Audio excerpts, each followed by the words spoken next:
Hello and welcome to Live and Local on Swindon 105.5 with me, Stu. And me, Sean Hodgson. And today in the studio we're going all fringe crazy as we are throughout the month of March. We have the cast and director for A Number, so say hello everybody. Hello. Hello. Oh, a bit louder than that, come on. Yes. Hello. Yes. That's what we need. Yeah, we're off to a right start, now, aren't we? That's how it is, you see. That's like, what are these red lights, Sean? That means we're about to go, the steam's coming out someone's ears if you see a red light on there. Yeah, so we've got Molly, Andy and Rory in talking about their show, A Number. But first of all, let's kick off with a song. We have Fresh Burns from Lewis Creven, who are playing the Raleigh on the... Oh, let me see now. When are they playing the Raleigh? On the 11th of March. So let's hear Fresh Burns.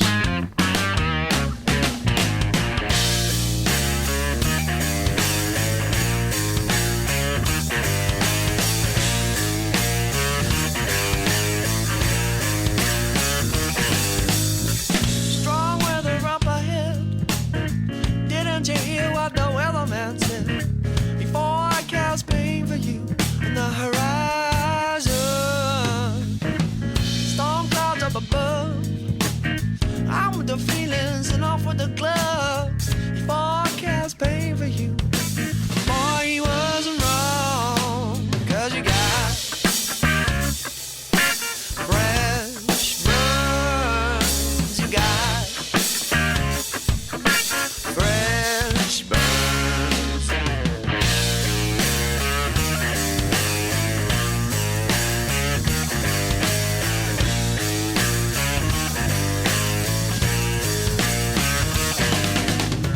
Hold up by the roots.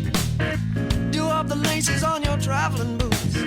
Fly down the road until you change your gravity. Just follow the signs. Follow the signs until you change your mind. And change your mind until you come full circle. 'Cause you got fresh burns. You got fresh burns. You got fresh burns. You got fresh burns.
that was the Lewis Creven Band with Fresh Burns, and you can see them at the Raleigh on the 11th of March.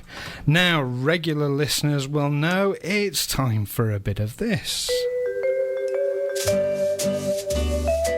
Okay, it's time for the musical medley montage. 5 bands, 5 songs. Name the band, name the song. Yes, it's time for the music medley montage. So, without further ado, let's go straight into this week's.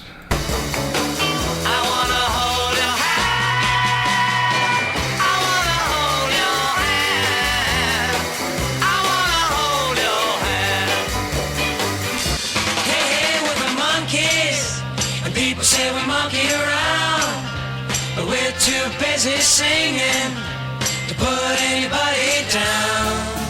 Golden brown, fine temptress, through the ages she's heading west. From far away, stays for a day, never a frown with golden brown. And after all, you're my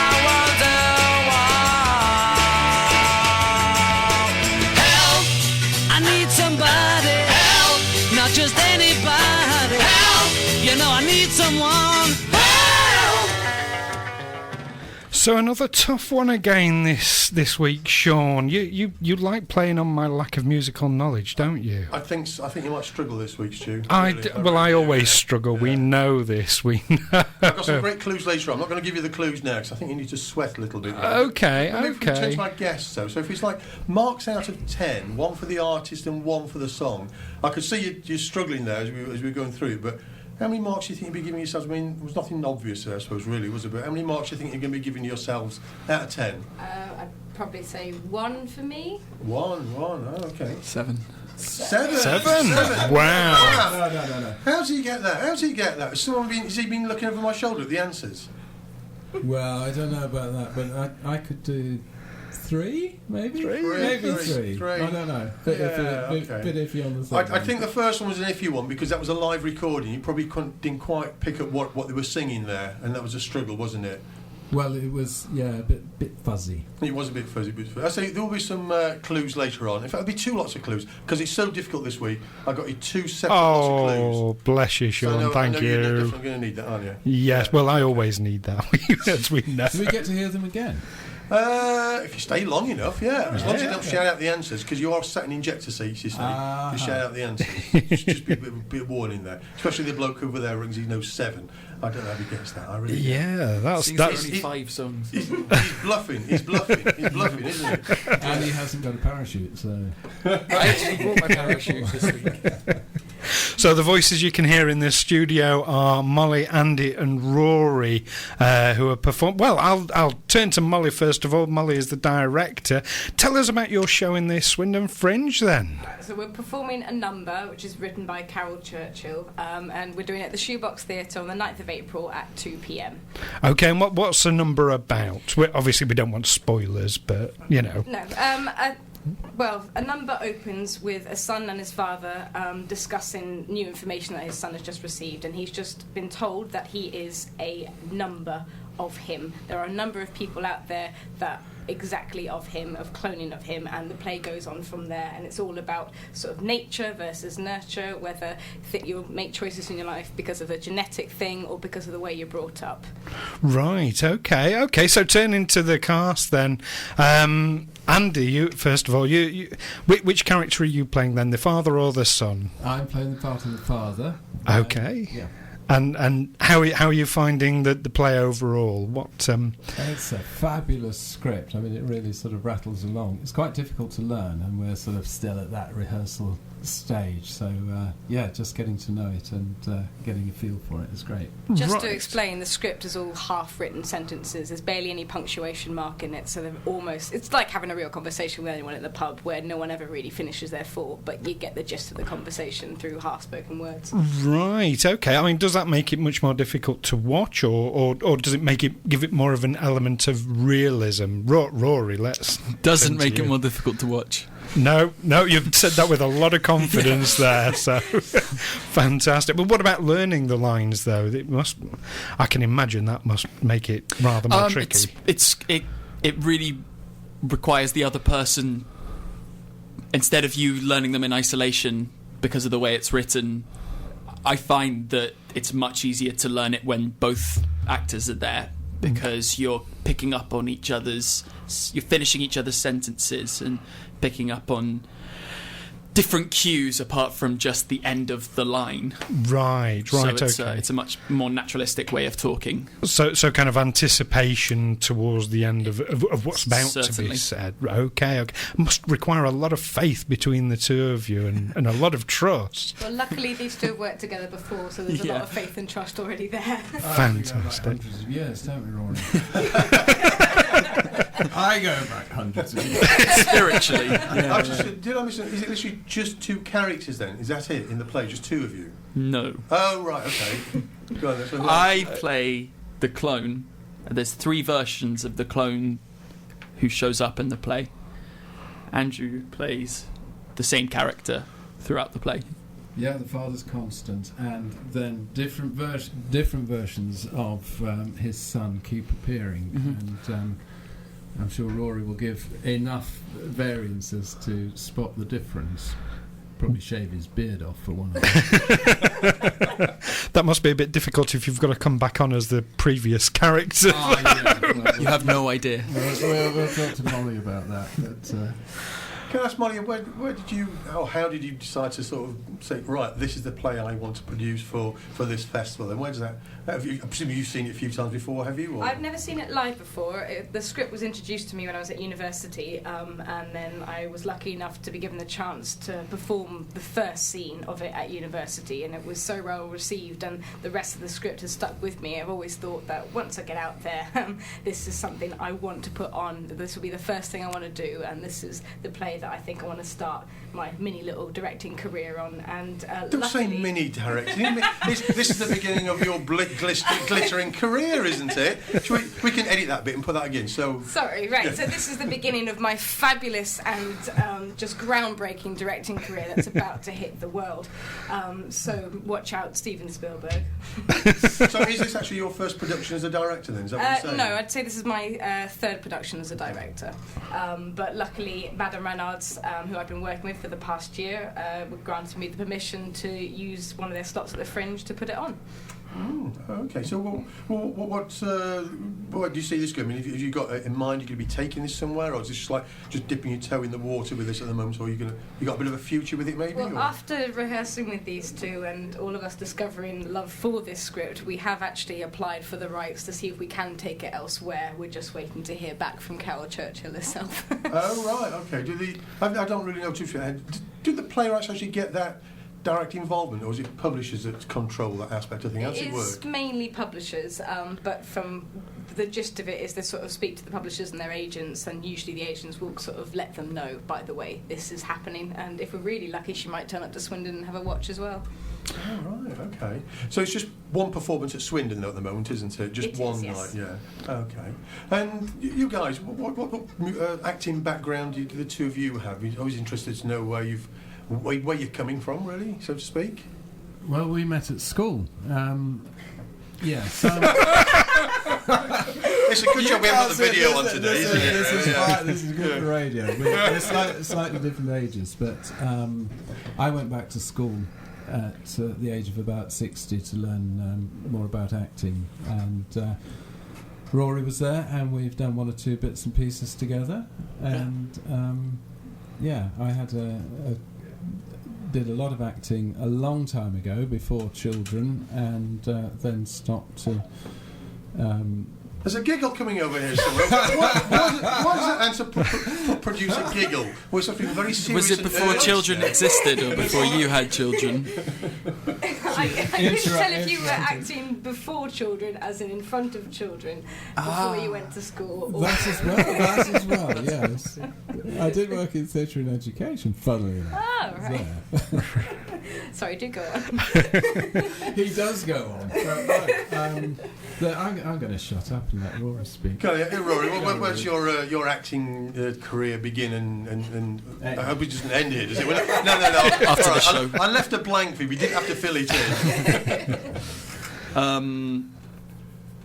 When I met Andy, that's when my career started, because I'd not done any acting since I was maybe 12, or very young and at school, and I wasn't really doing much. I was living in Exeter, and so I thought I'd try out this acting course that I met Andy at, and I loved it, and I've just kind of been doing as much as I can since then.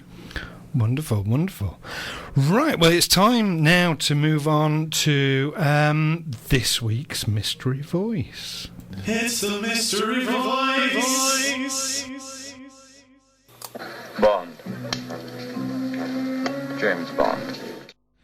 And you've made it a tricky one again, haven't you, Mr. Hodgson? Sorry about that. I was. I don't say. I mean, I don't know. I can't even think of any clues for this week. I'm sorry. It's difficult, isn't it? Again? It's a very, very short one. This. Can you manage to squeeze it in this again? week. While I Let talk? me see if I can. Yeah. What about unless our guest? Did that help any of our guests? Could you get a feel for what that I'd might like be to about? hear it. Definitely like to hear it like to again. hear it? Okay. Yeah. Well, let's hear it again. Think of his accent. That might help in some way. Oh, right. Go for his Okay. accent. I think that helps, yeah. Let's give it a listen then. Bond. James Bond. I don't know. He's sort of. I'm. Chipmunky. Yeah. Chipmunks? Is there a bit of a foreign twang there? I'm hearing. A bit of Welsh, I thought maybe. Oh, right. I was I think hearing he's more got something on his Indian. arm. I think, for I understand. Well, obviously, I know the answer, but Well, yeah. I wouldn't put it together because if I didn't know the answer, we'd get nowhere today, really, wouldn't we? I think on his arm, he's got "I love Wales" on his tattooed on his arm. He's quite famous for that. I think something like that. Okay, Something like that. okay. Yeah, have I got that wrong? I'm not too sure. Right. But Okay. the second part is if you manage to identify the actor, which I know he's struggling with. I'll be giving some more clues later. Can you think of a film he might have been in? Oh, good grief! You're really piling on the pressure that's the this extra week. point. Is this because I'm sat behind the desk? You're thought on your own. You're on your own. I can, I'm leaving it to you. you're just trying to make my life difficult. I'm certain of that. Well, let's have a think about that now while we go to another song. This one is from the Wirebirds, who will be playing the Swan in Farringdon on the 12th of March, and this is their song "My Dog."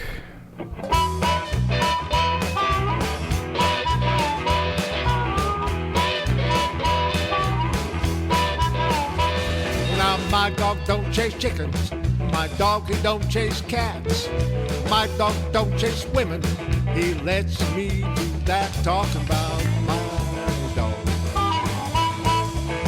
What a good old dog.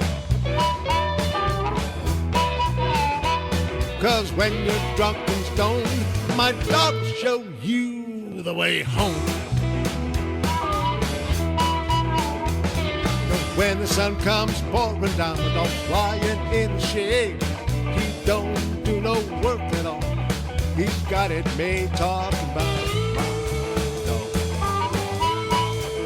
What a good old dog. 'Cause when you're drunk and stoned, my dog will show you the way home.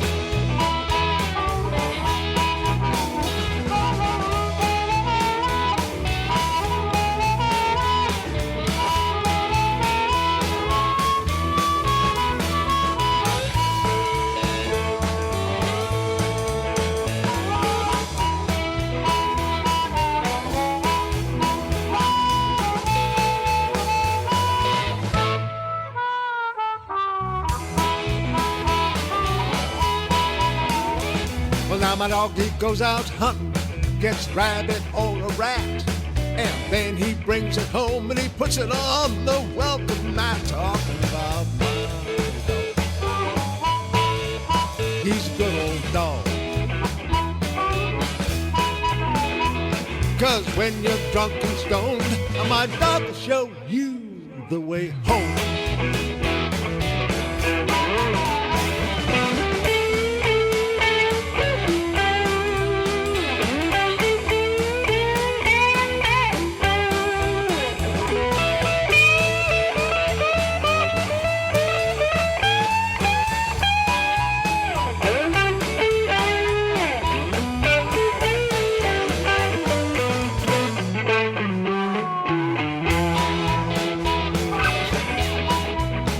Now, girls, I want you to listen out here. My dog's got some good advice for you.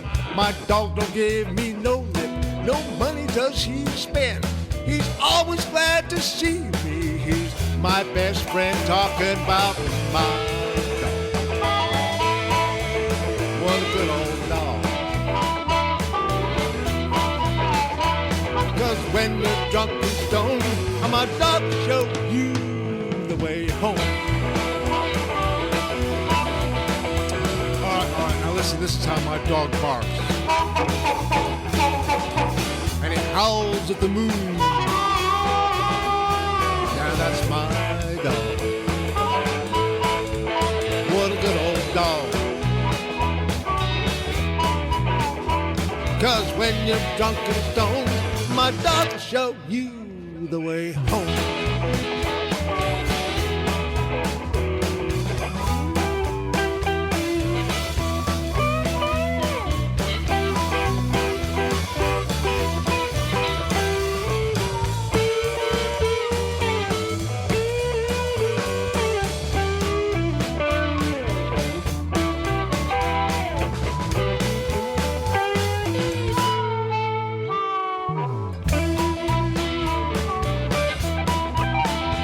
Now my dog, we don't chase chickens. My dog don't chase cats. My dog don't chase women. He lets me do that talking about my dog. Yeah, he's a good old dog. 'Cause when you're drunk and stoned, my dog will show you the way home. Come on, boys, one more time. 'Cause when you're drunk and stoned, my dog will show you the way home.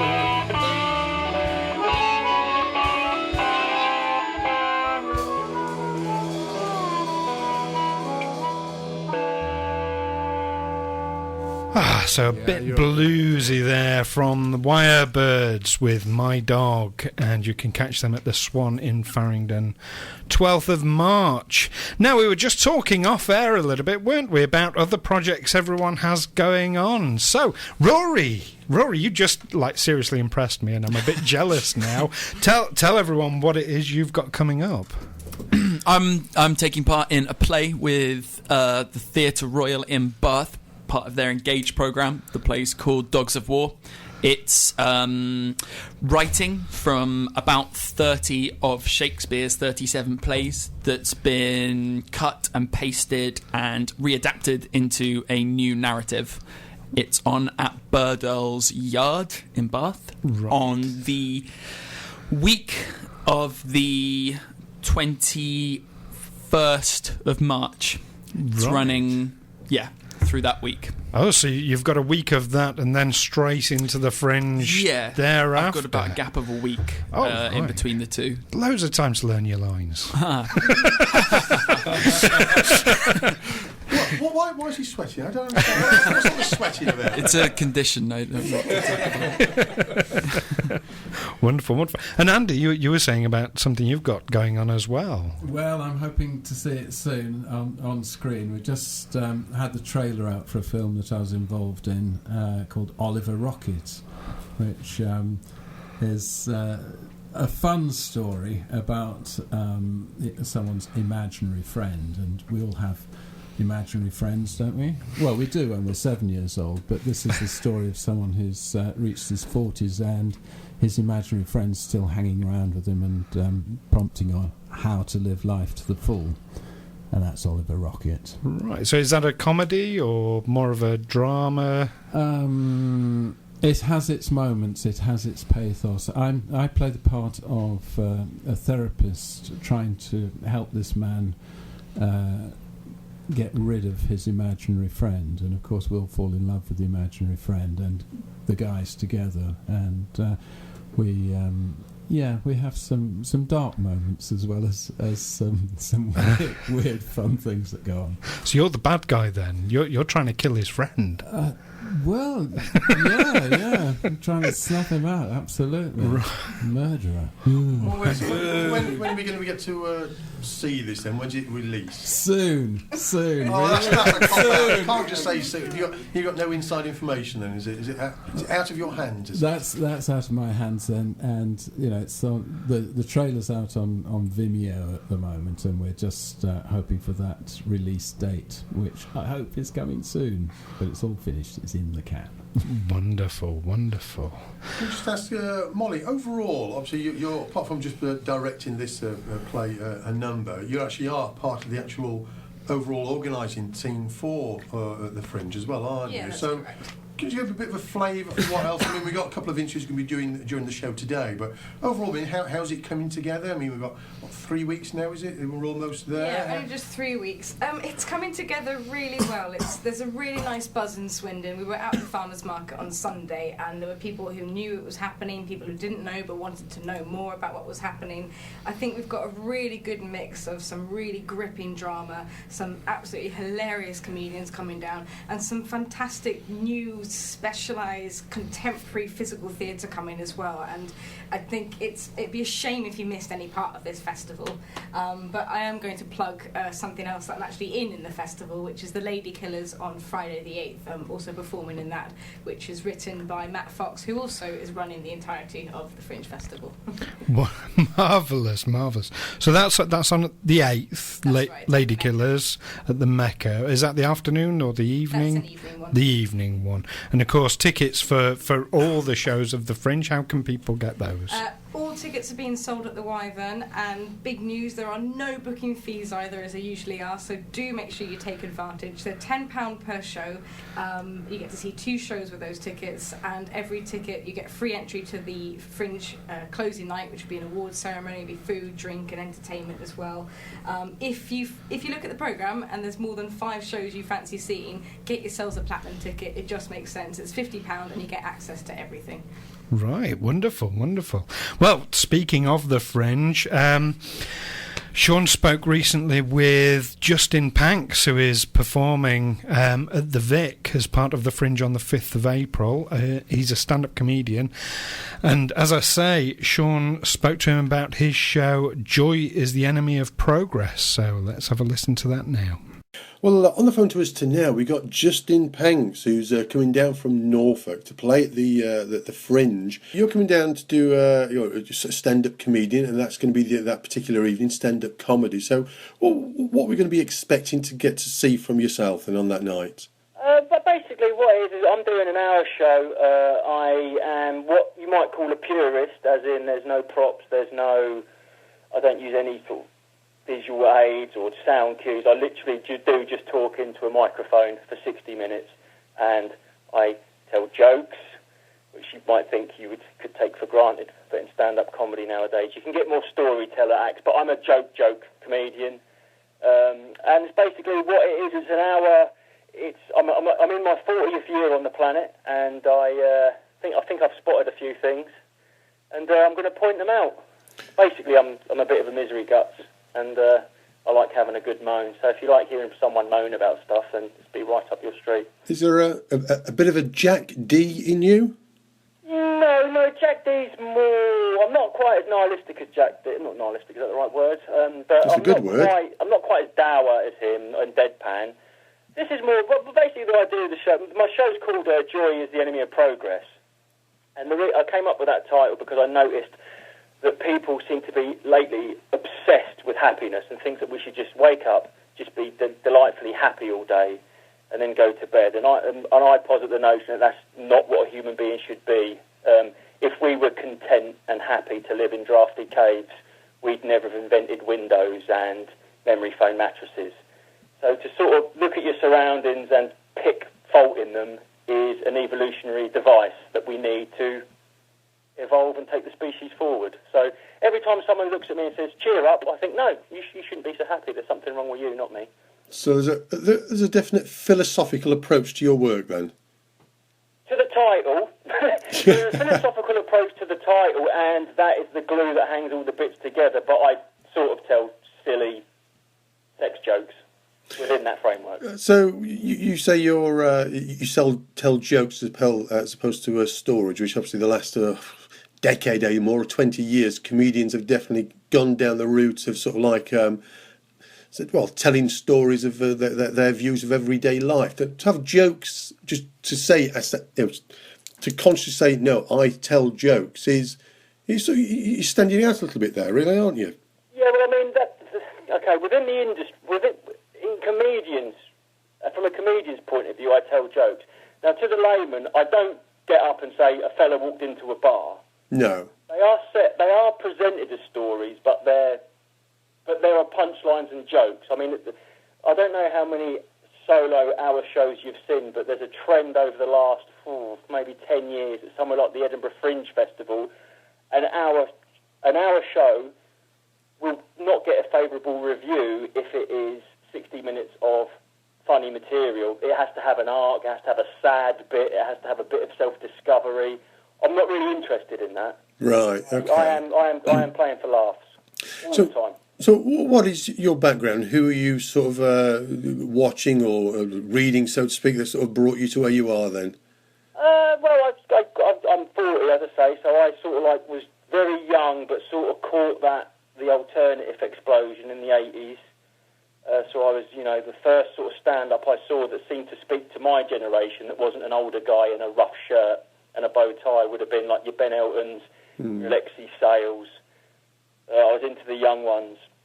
That was how I cut my teeth. But now I would say I'm very much more influenced by the American comedians such as Louis C.K., Bill Burr, those kind of guys. So just remind people again where people can get to see you at this year's Fringe. Right, this year's Fringe on April the 5th at 7 p.m. I will be in the Victoria, on Victoria Road in Swindon. And I believe tickets are £8 in advance or £10 on the door, and there's a £5 charge for students. That's brilliant. Thanks so much for chatting to us today. Really appreciate that, and I hope your gig goes well on the 5th. Thank you very much, Sean. Thank you. So there we are. That was Justin Panks talking about his stand-up show, Joy is the Enemy of Progress. Sounded like it cut out at the end, though, there, Sean. A little bit, yeah, a little bit, but never mind. You can catch Justin's show, like I say, at the Vic on the 5th of April, and he's a stand-up comedian. So we're going to go now to another song. This is from Tamsin Quinn, who again is coming to the Vic on Monday, the 28th of March, for the Unplugged Vic Fest, and also on the 18th of May. So this is Bow and Arrow.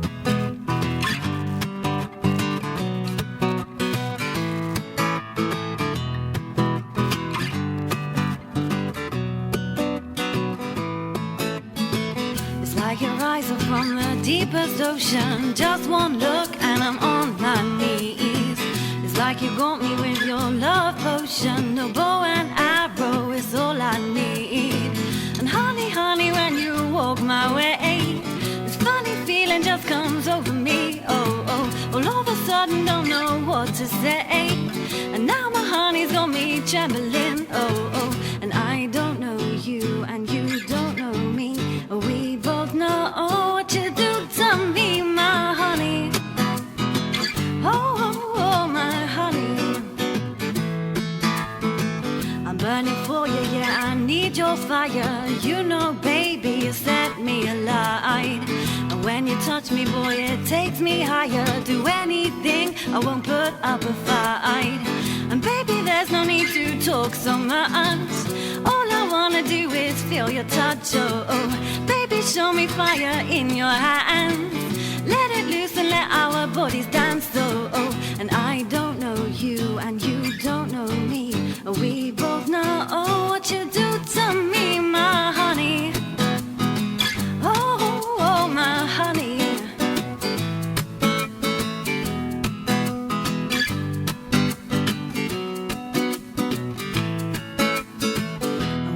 Talk is like in slow motion, like I'm underwater and I'm breathing in Oh, my baby's causing such commotion wherever you go, but you don't see it. And Romeo, you make my legs feel weak, and I lose ability to speak. Oh, oh, I'm so lost, my love is all for you. Tangled and there's nothing I can do. Oh, oh, and I don't know you, and you don't know me. We both know what you do to me, my honey. Oh, oh, my honey. And I don't know you, and you don't know me. We both know what you do to me now. And I don't know you, and you don't know me. We both know what you do to me. What you do to me, my honey. Swindon Live and Local with Sean and Stu. Two of Swindon 105.5's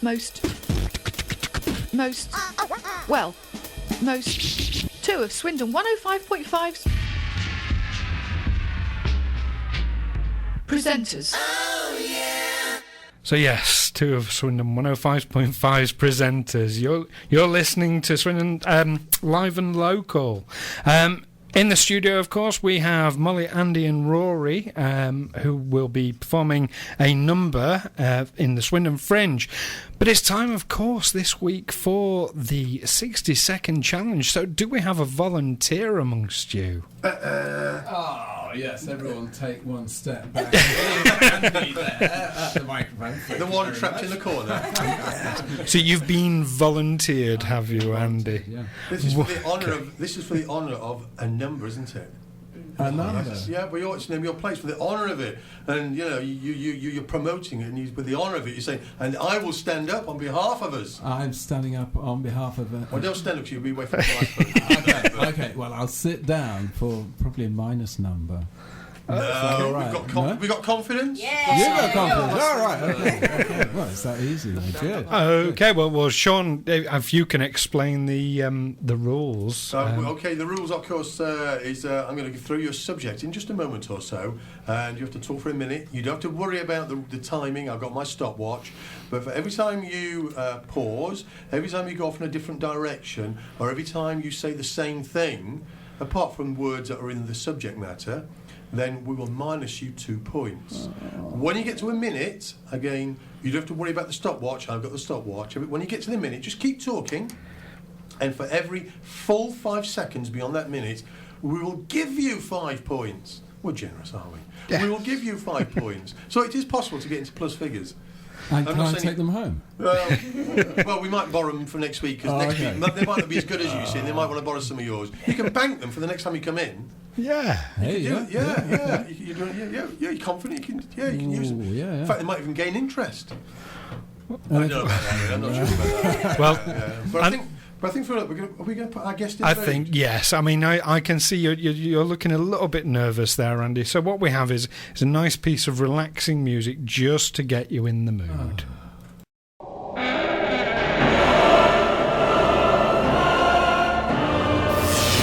Now you're in the spotlight.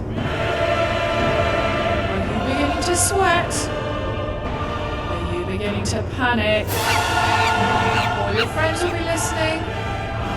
Can you take the pressure off? The 60-second challenge.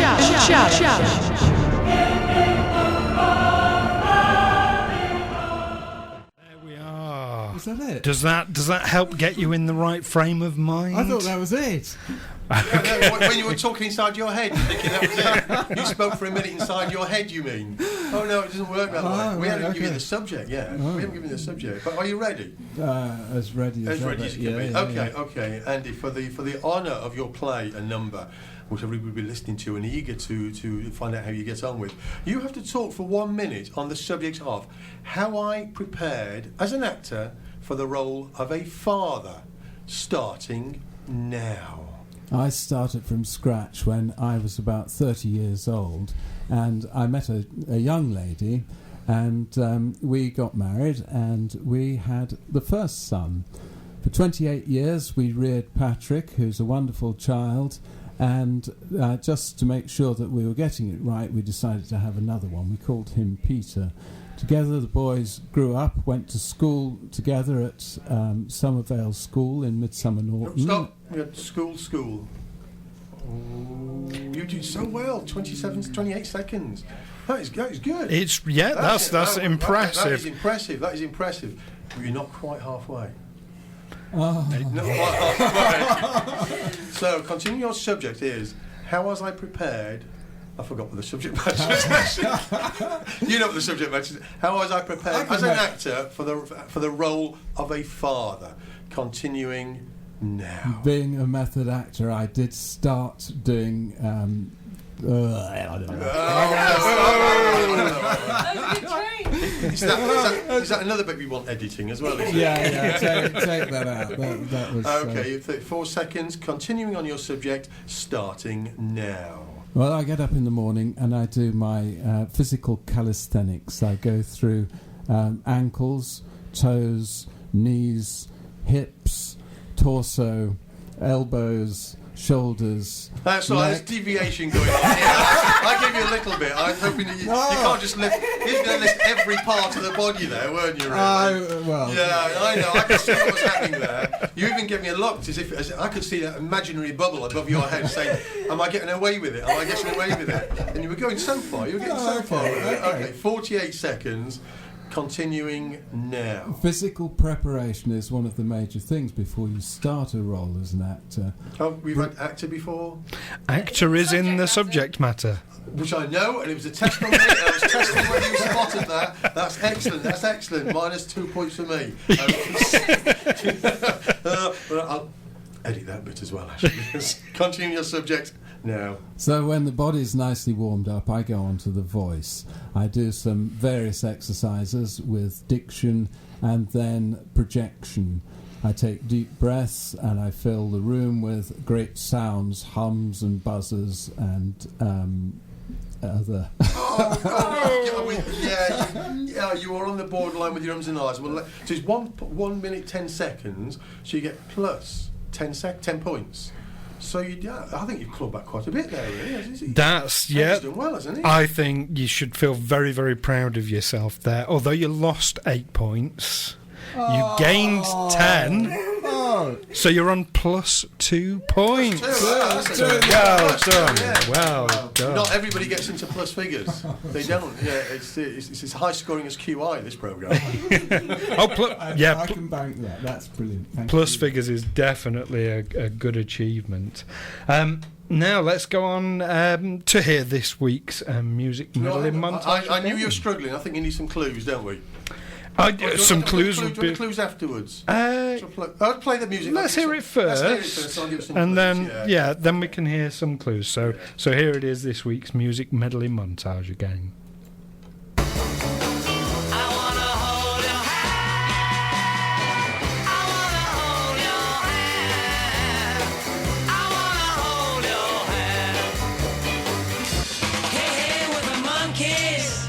People say we monkey around, but we're too busy singing to put anybody down. Golden brown, fine a temptress, through the ages she's heading west. From far away, stays for a day, never a frown with golden brown. And after all, you're my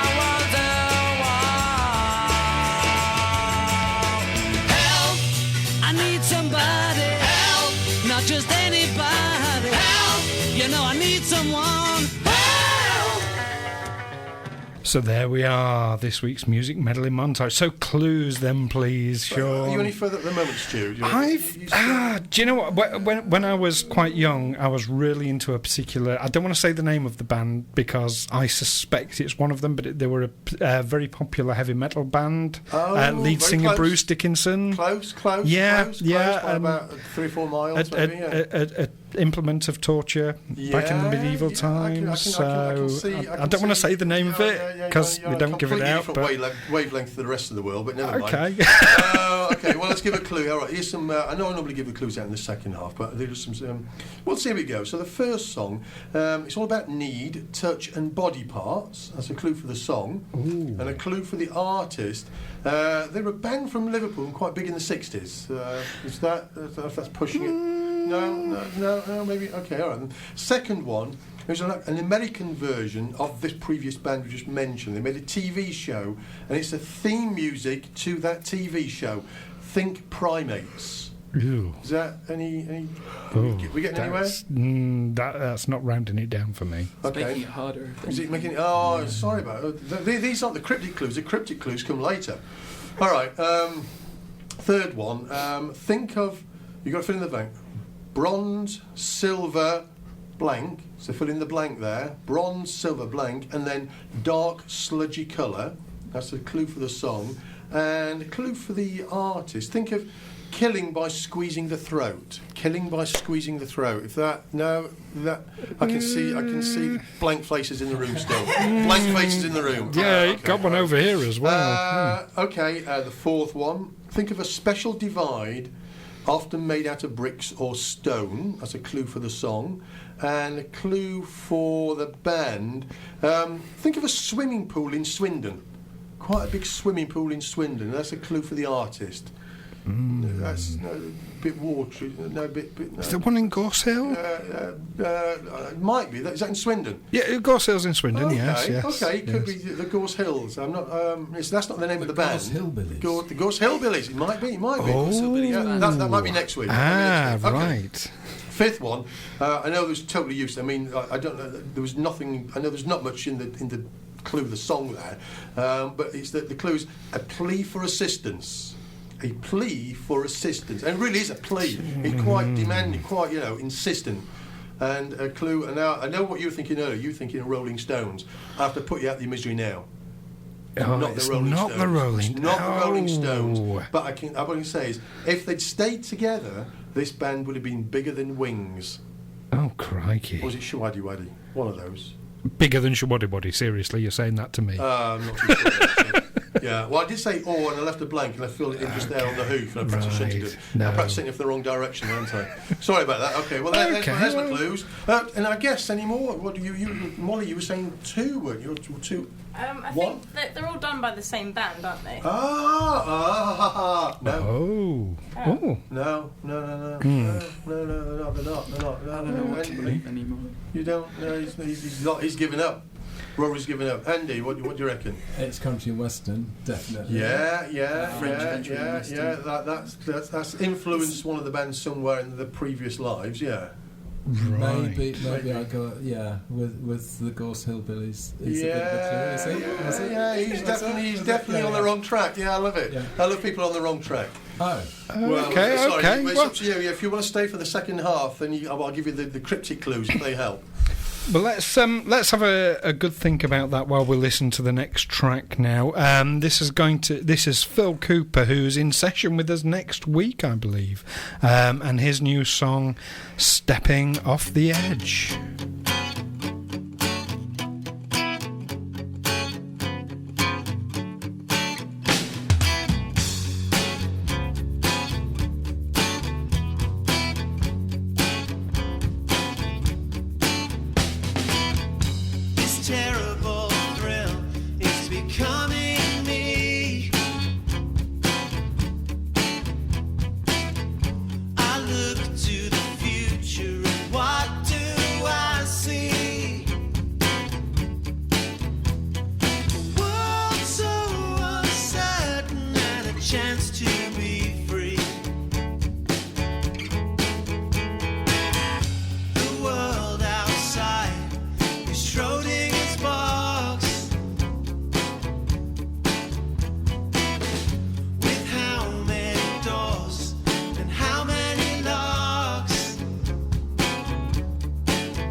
Take that walk.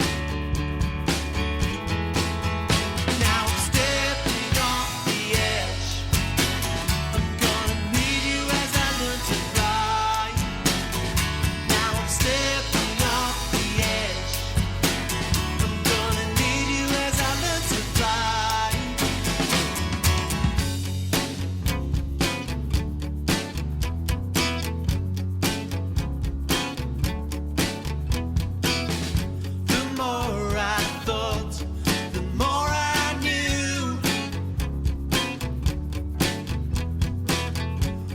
just something I've got to do. You've got my back to help me see it through. Now I'm stepping off the edge. I'm gonna need you as I learn to fly. Now I'm stepping off the edge. I'm gonna need you as I learn to fly. This open stage I call my own. The doubts and fears all overthrown. Ooh, oh.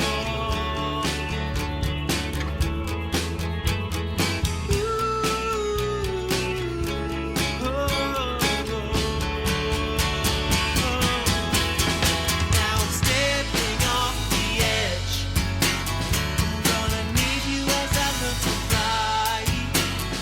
Now I'm stepping off the edge. I'm gonna need you as I learn to fly. Now I'm stepping off the edge. I'm gonna need you as I learn to fly. Now I'm stepping off the edge. I'm gonna need you as I learn to fly. I'm gonna need you as I learn to fly. I'm gonna need you as I learn to fly.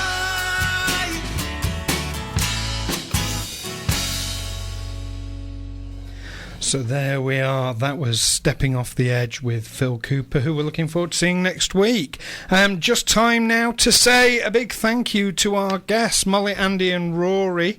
Could tell us very quickly where everyone can see a number, please. The Shoebox Theatre, just outside the Wyvern, on the 9th of April at 2 p.m. Wonderful, wonderful. Well, we'll look forward to that. We'll, of course, see you after the news now. And to take us into the news, we have Blondie with Dreaming.